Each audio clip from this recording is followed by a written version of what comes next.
Christopher Nolan's Oppenheimer is packing some real heat at the box office, so it's a perfect time to look back over the filmography of one of our most distinctive directors. Now I am become film bro, ranker of every Christopher Nolan movie from worst to best.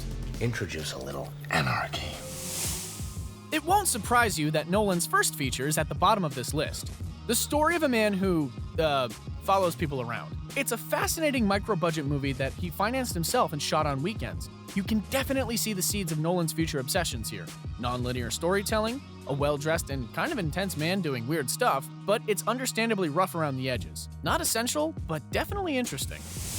Insomnia was Nolan's first move into studio filmmaking, a remake of a Norwegian thriller that follows an insomniac cop investigating a murder in a remote Alaskan town. It's got two heavyweight stars in Al Pacino and the late Robin Williams, and the whole thing is compelling and well-directed. For most filmmakers, this would be a notable entry in their filmography, but considering the heights Nolan would later reach, this well-made thriller is just that, a well-made thriller.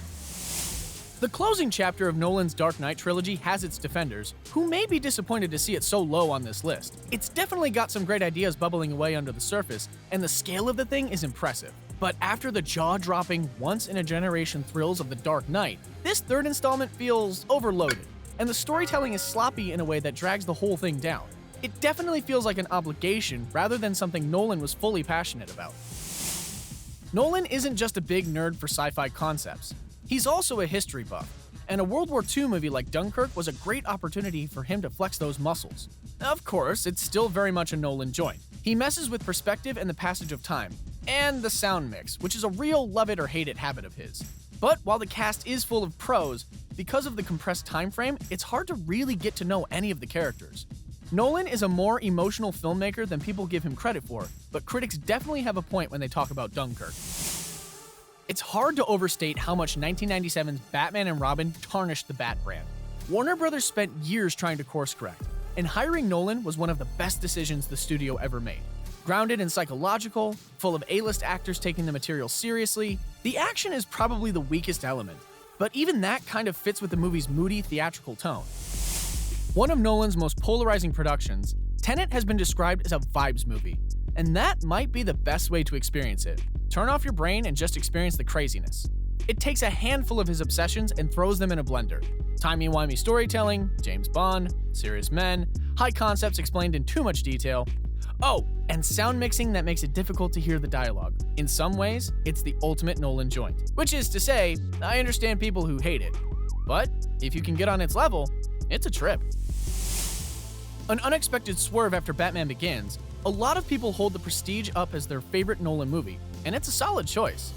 It stars Christian Bale and Hugh Jackman, both at the top of their game as warring stage magicians. And honestly, it's kind of stupidly obvious that someone like Nolan would love the intrigue and logistics of magic tricks. But while it's definitely twisty and clever, the movie also hits some of the biggest emotional beats of his filmography.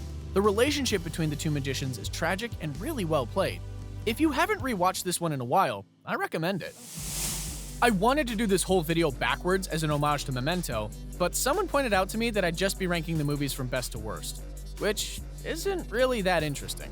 Which just goes to show that a high concept isn't enough on its own. You have to do something cool with it.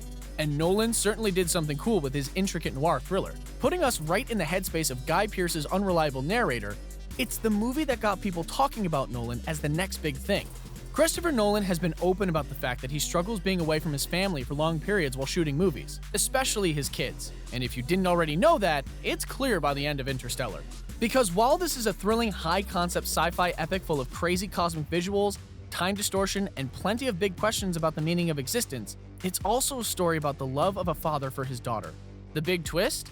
Love may in fact be the most powerful force in the universe.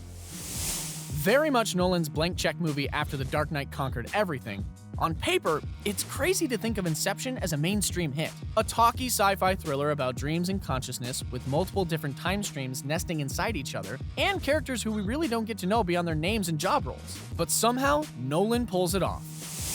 Am I jumping the gun considering this movie has only just been released? Maybe.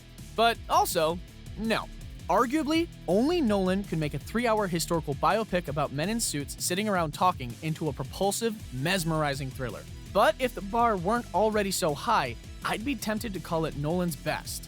But there's no arguing with The Dark Knight. We've been living in a post-Dark Knight world for so long now, it's easy to forget how seismic its impact was. Heath Ledger's Joker is the headline, a comic book performance so iconic that it will arguably never be topped. It's so compelling and relentless that you can forgive the story's lapses in logic. One of the best sequels ever, one of the best comic book movies ever, and the best Christopher Nolan movie ever? So far. Forgive me for wanting a little specificity.